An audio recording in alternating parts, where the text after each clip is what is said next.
In the A45S video, we had mentioned that we're going to be dedicating a lot of time and resources to tuning AMGs in 2024, and that is exactly what we are doing today. Right next to me is a 2021 A35 AMG that is going to be getting a decat downpipe, our stage 2 ECU tune and a TCU tune. First order of business for today is going to be to load the car on the dyno and get some baseline numbers in completely bone stock form so that we know what difference it can make with the downpipe install and our tunes.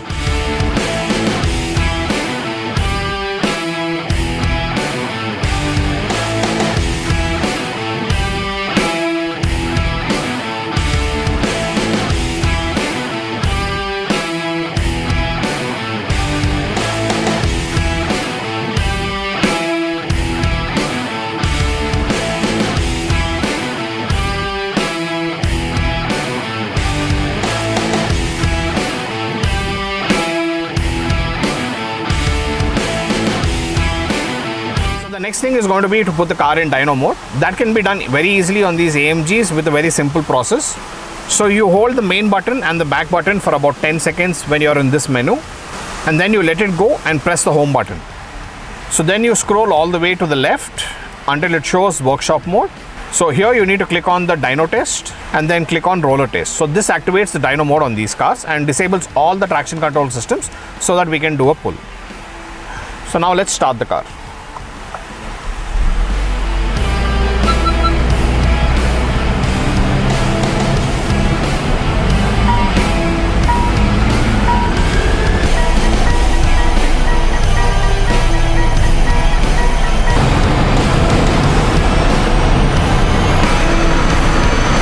The next step is to do a data log on the stock car in order to see what boost and ignition timing it runs on the stock map, as well as check how the quality of the fuel is. So let's do that.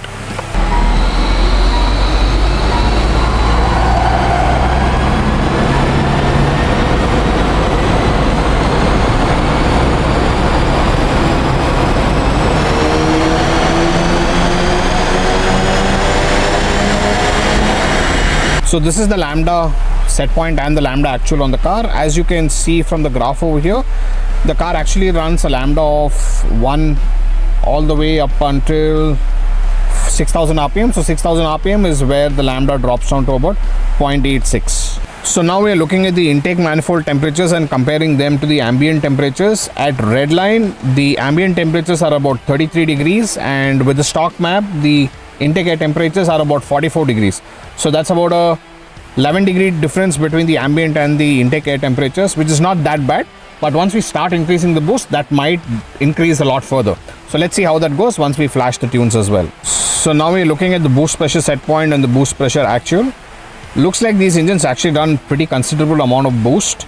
So at about 3000 rpm, the car is running about 23.5 pounds of boost. And as you go up top at around 4600 or 4700 rpm, the boost actually spikes to about 26.5 pounds of boost, and then as you get nearer to the red line, it drops down to about 22 pounds of boost. So the stock tune doesn't seem to be very aggressive on the ignition timing front, so we are seeing a maximum of about 6 degrees close to red line. However, the stock tune does seem to show some signs of throttle closures in between 2400 rpm to about 4000 rpm. Now we're going to investigate and see why there are throttle closures in that, and hopefully with our tune we'll be able to fix that as well.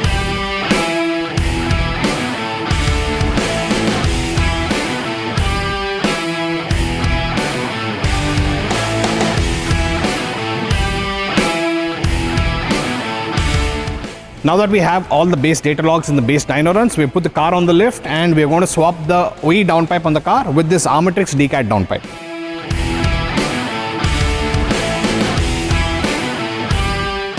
So all of the A35S and the A45S come with the same 2-liter engine from AMG. The engines are not really the same. So let's show you the difference between the A35S and the A45S.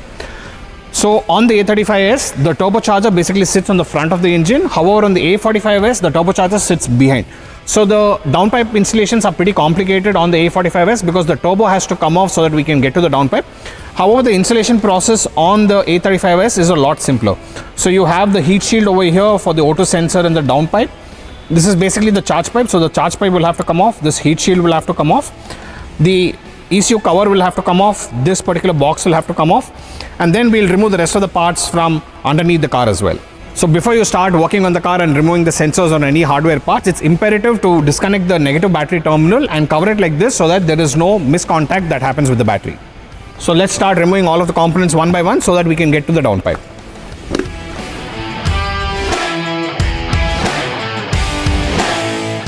So the first step is to remove the ECU out of the car because this ECU is not flashable via OBD. So this is a MED 17.7.7 ECU and these can be flashed only via the Benz protocol.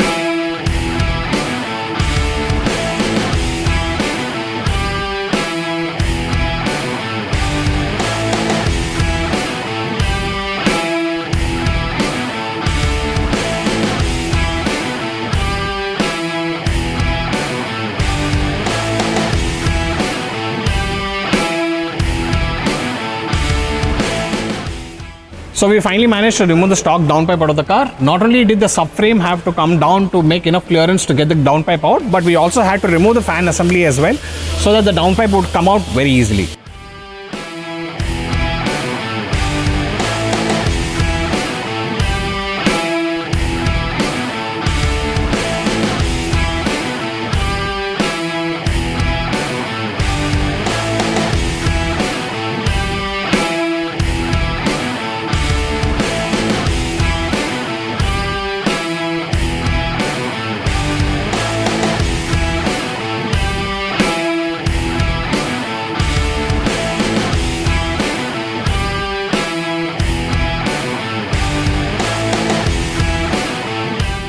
So once you remove the airbox, you will find a connector over here. So this is the TCU connector for this particular gearbox. So we will be doing a bench flash on this TCU by removing this connector and connecting our own wire.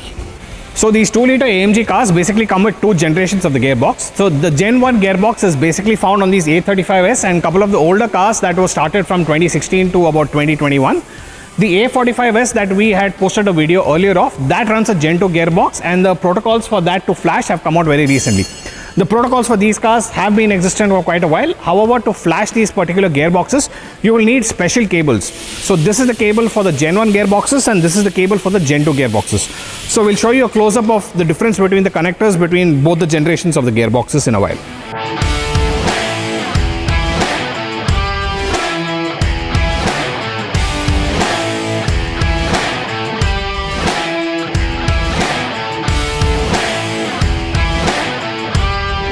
We've finished fitting the downpipe on the car and we fitted all the parts that we had taken off here to fit the downpipe as well.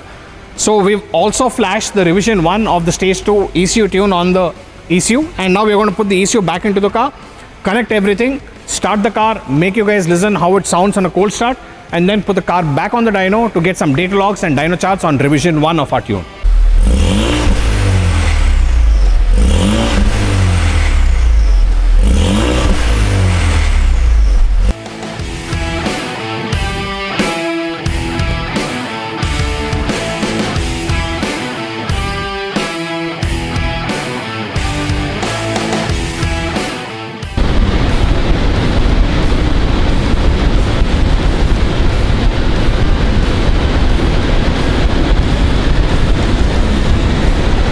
So the last thing you'd have seen us do on the car is to install the decat downpipe and flash our ECU and the gearbox tunes.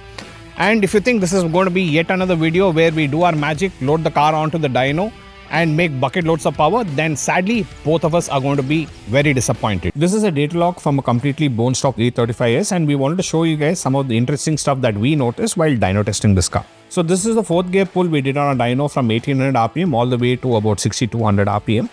And for starters, let's look at how efficient the cooling system on the A35S is. So at about 6000 RPM, the intake air temperatures are 56 degrees, while the ambient temperatures are about 45 degrees. So 11 degree difference between them basically indicates that the cooling system on the A35S is pretty efficient, at least for the stock power levels. Now let's add boost pressure set point to the data log. And the first thing you notice is this erratic boost spike in this region and the boost spike in this region.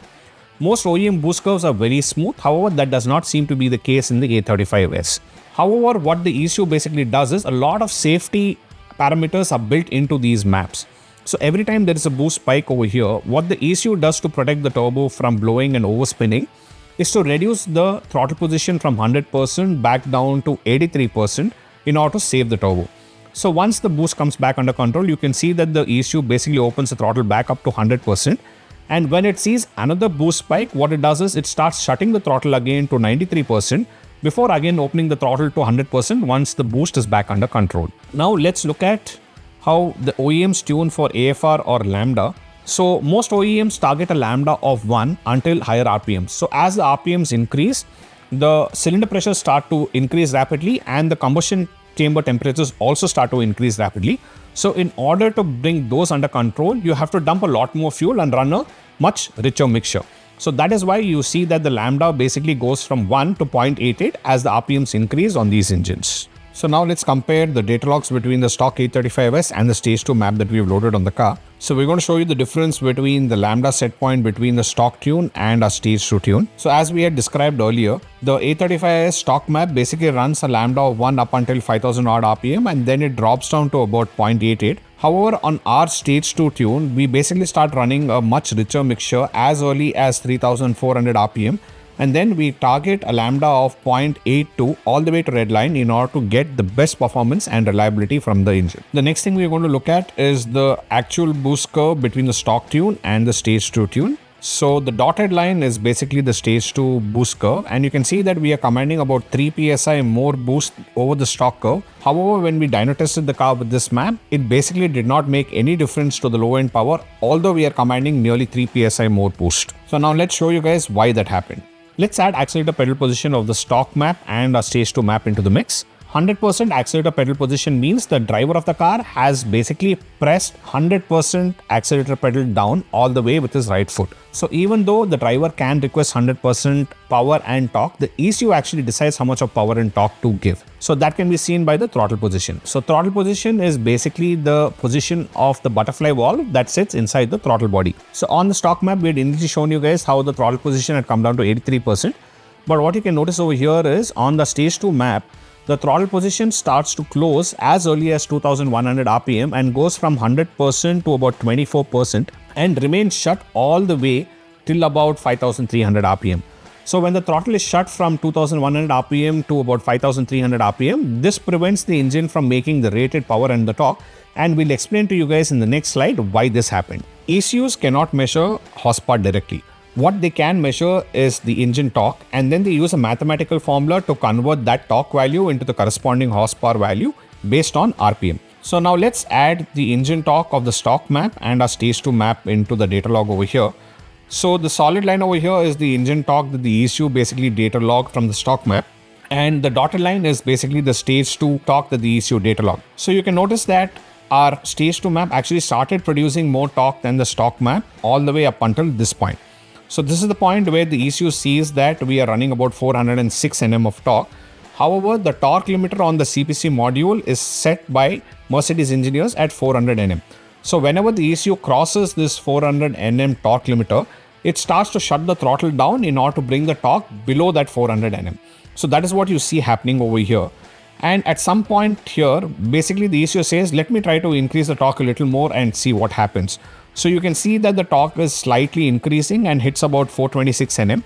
So at this point where it hits 426 Nm, the CPC module again intervenes and tells the ECU that you're running way above the 400 Nm torque that I have been limited to, and basically requests the ECU to pull the torque down further.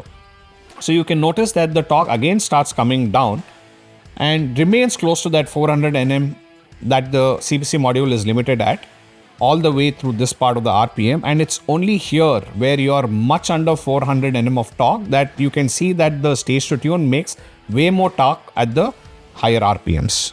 Let's try to correlate all the information we saw on the data logs and compare them with the actual dyno charts of the car and see if that theory holds good.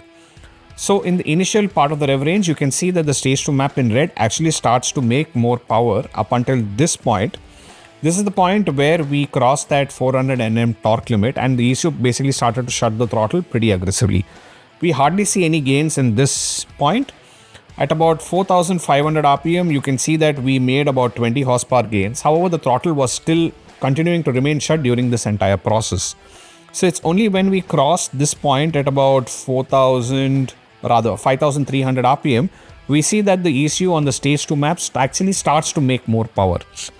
So when we get to this point, you can notice that we made about 40 horsepower more than the stock tune, which is quite good. So this is when the throttle was no longer being limited by the ECU at the higher RPMs. So this is the basic disadvantage of tuning the new age Mercedes-Benz cars. So not only do you have to put in money to tune the ECU, you also have to tune the TCU like the BMWs and the Audi, Volkswagen group of cars. But the biggest drawback on the Mercedes cars seems to be investing in a third expensive module where you have to buy a virgin CPC module from Mercedes and spend more money to tune the CPC module in order to make sure that you can produce power and torque all the way from the low end RPM to the high end RPM. So this is one reason where we keep telling all our BMW and the Volkswagen, Audi, Skoda group of owners that they're extremely lucky to own cars where you don't have to suffer through these many obstacles in order to make power on their cars. In the end, these are the numbers we ended up with on this A35S build. This car was manufactured in 2022 and had the MET 17 ECUs, which were very easy to tune. This car also came with the Gen 1 TCU, which was very easy to tune. It is just unfortunate that Mercedes-Benz ended up putting a CPC C2 module in this car, which is practically not tunable by anybody in the world at this moment. So hopefully there will be a part 2 to this build where somebody will be able to crack the CPC C2 module so that we can tune it and make the rated power and torque that we were hoping for. We are tuning the BMW B58 M340i's, Z4s, X340i's on a massive scale, and a lot of the BMW owners keep complaining to us about having to remove the ECU out of the cars and hand carry it to Finland to get the ECUs unlocked and spend upwards of a lakh for unlocking charges. However, the Mercedes-Benz owners have it a lot worse. So not only does the engine and the gearbox on these cars need to be tuned, but there is a third module that is called as the CPC module. The CPC module stands for Central Powertrain Control Module, and that unfortunately has a lot of torque limiters, the Vmax limiters hidden in the CPC module instead of the ECU and the TCU. Sadly, on this car, the CPC module is of the second generation, which is called CPC C2, and these are not readable or writable at all. And that is one of the reasons why we could not make any power on this particular build. The A35S, just like the A45's AMG, comes with a 2-liter engine and the 7G Tronic gearbox. However, the state of tune and how the engines are mounted between both the cars is very different. So on the A45S, the turbocharger and all the ancillaries sit towards the firewall. However, on the A35, the turbocharger and the downpipe come on the front of the engine towards the bonnet. Now let's talk in detail about some of the issues that we faced on this particular build that prevented us from making the rated power. So back in 2016 or 2017, the Mercedes-Benz engineers basically introduced a third control module into this car known as the CPC. The CPC stands for Central Powertrain Control Module, and usually on all the other cars like the Audis, Volkswagen, Skoda, Mercedes-Benz of the older times before 2016, the BMWs of today, all of them have the torque limiters hidden either in the ECU or the gearbox control module, which we refer to as TCU. However, on these AMG cars, what Mercedes-Benz engineers did is they put all the torque limiters and the Vmax, which is the top speed limiters, in the third module called CPC, and they made tuning these modules very, very difficult and very, very expensive, thinking that that would deter the customers from basically tuning their cars, and shops like us as well. The CPC module comes in 2 generations. So the A45S, the video that we had posted earlier, so that had a generation 1 CPC module, and it is easy to tune those. Actually, it is not really easy to tune those. What we need to do is we need to discard the OE CPC module that is installed on the cars. So we buy a separate virgin or a blank CPC module from Mercedes-Benz, and then we are able to flash our own custom code onto it to remove the torque limiters and the Vmax limiters, and the exhaust flap is also controlled by the CPC module on these cars. So when we began the work on this car, we assumed that this car also had the generation 1 module, and we didn't give much thought to it. It is only after we flashed the ECU tune and the gearbox tune, put it back on the dyno, the car did not make the rated power. So then we started digging into why this issue happened. That is when we saw the part numbers on the CPC module and found out that this is generation 2. The generation 2 of the CPC modules are not tunable by anybody in the world right now. So all we can do at this point is to wait until somebody cracks the code for that. So while tuning a normal car, majority of the limiters, especially with regards to torque, are usually in the gearbox and the ECU. So when the CPC module is not tunable and we push our foot on the floor and the torque starts to spike, when the torque limiter is hit, then basically what the control units do is they bring the torque back by either shutting the throttle or reducing the boost. And that is exactly what is happening in this particular build. So we will show you guys some detailed data logs of what exactly happened on this build with data logs from the car when it was stock and then after we tuned it. So that will give you a much clearer picture of what exactly the CPC module is doing in order to reduce power on this particular car. The cabin of this car is a really nice place to be in. For starters, all of the Climatronic controls have physical buttons that you can press, and that makes you feel very nostalgic in today's time and day where everything has become digital. This is probably one of our favorite interiors among all the cars in its class, and the seats are very comfortable for long journeys as well. However, the suspension is a little stiff, especially when you put it in Sports Plus mode, and that is probably one of the only drawbacks that this car has according to us, and the fact that the ground clearance is so low that it scrapes almost everywhere. The steering wheel on this car is really nice, and when you put it into sports mode and start turning into corners, it weighs up really beautiful. This is what you pay the big bucks for. A very good handling car, a beautiful suspension that handles around corners, an all-wheel drive system, engine that is very mod potential, except for the fact that we can't tune the CPC yet. But the gearbox, all of it makes these cars a lot more special than, say, an Octavia VRS. So in case a lot of you guys don't know the history about Harmonixx tuning, we were initially doing high-end car audio, and the company was called Harmonixx Car Audio before it became Harmonixx Tuning. So what is very interesting is this car also has a great music system on it, which plays some pretty good music and is one of the better OE music systems that we have heard in cars under 1CR. So changing just the downpipe on this car hasn't made the exhaust very loud. However, it is not too muted as well. So the stock car is actually pretty silent. Now that with the downpipe installed, let's rev the car a little and show you guys how the exhaust note sounds.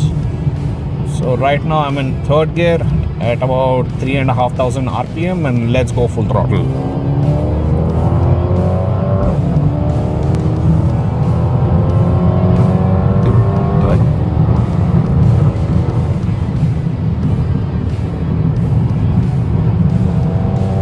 This car really handles well around the bends.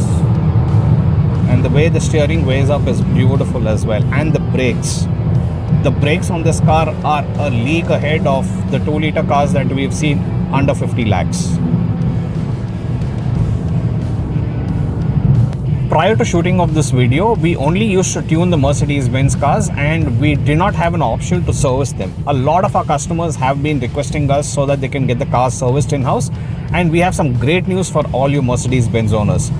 Any of you that are residing in Bangalore or surrounding areas can now send your Mercedes-Benz cars to our workshop for full maintenance and servicing, as well as now we have access to entire Mercedes parts catalog, and we are going to be using only genuine Mercedes-Benz parts for all the cars that we're going to be working on from today. Unfortunately, it's becoming exceedingly difficult to tune cars that are manufactured post 2021 because of all the protections that the companies are putting into the ECUs and the CPC modules and the likes. We have to deliver this car back to the customer as is until we are able to crack the CPC C2 module so that we can flash our own custom tunes to remove the limitations that this build has right now. So there is going to be a part 2 to this particular build, hopefully sometime later this year. If you guys own a car which has an internal combustion engine that is tunable, we would request you to go ahead and mod your car and enjoy the benefits of it for the next few years. Because as things look right now, tuning cars is going to be a thing of the past, especially with the EVs coming in. Thank you for watching this video, and if you guys like the car content that we're making for you guys, then kindly hit that subscribe button. This is Rahul on behalf of Harmonixx Tuning, signing off.